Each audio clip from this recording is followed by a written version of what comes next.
আসসালামু আলাইকুম প্রিয় বন্ধুরা, আজ আমি আপনাদের বলবো এমন একজন মহামানবের কথা, যিনি ছিলেন মানবজাতির জন্য দয়া ও করুণা। তিনি হলেন শেষ নবী হযরত মুহাম্মদ সাল্লাল্লাহু আলাইহি ওয়াসাল্লাম। মুহাম্মদ সাল্লাল্লাহু আলাইহি ওয়াসাল্লাম জন্মগ্রহণ করেন 570 খ্রিস্টাব্দে মক্কা নগরীতে সম্মানিত কুরাইশ বংশে। তার পিতার নাম ছিল আব্দুল্লাহ আর মায়ের নাম আমিনা, কিন্তু জন্মের আগেই পিতা মারা যান আর মাতা মাত্র 6 বছর বয়সে মাকে হারান। অতঃপর দাদা আব্দুল মুত্তালিব এবং পরে চাচা আবু তালেবের তত্ত্বাবধানে বড় হন। এত ছোটবেলায় এত কষ্ট, তবুও তিনি ছিলেন ধৈর্যশীল, চরিত্রবান।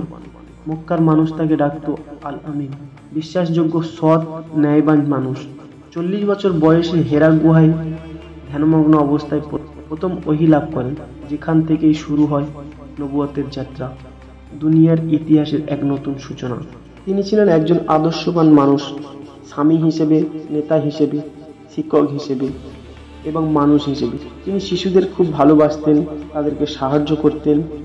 তিনি বলতেন, তোমাদের মধ্যে সেই উত্তম যে তার স্ত্রীর প্রতি উত্তম আচরণ করে।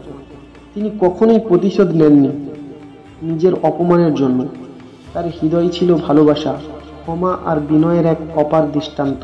প্রিয় ভাই ও বোনেরা, মুহাম্মদ সাল্লাল্লাহু আলাইহি ওয়াসাল্লাম ছিলেন এমন একজন মানুষ যার জীবনে আছে শিক্ষা, আলো, সত্য ও শান্তি। যার চরিত্র ছিল আমাদের জন্য এক আদর্শ পথদর্শক। আমরা তার পথ অনুসরণ করি, তার জীবনের শিক্ষা দিয়েই নিজের জীবনকে আলোকিত করি। বন্ধুরা, এই ছিল মুহাম্মদ সাল্লাল্লাহু আলাইহি ওয়াসাল্লামের সংক্ষিপ্ত শুরু, যেখানে ছিল শুধু একাকিত্ব, কিন্তু তার মাঝেও ছিল আলো আর ধৈর্য। পর্ব 2-তে আমরা জানব মুহাম্মদ সাল্লাল্লাহু আলাইহি ওয়াসাল্লামের 1 থেকে 4 বছর বয়স পর্যন্ত জীবনে কি কি ঘটেছিল, কিভাবে তিনি বড় হতে লাগলেন, কে ছিলেন তার চারপাশে।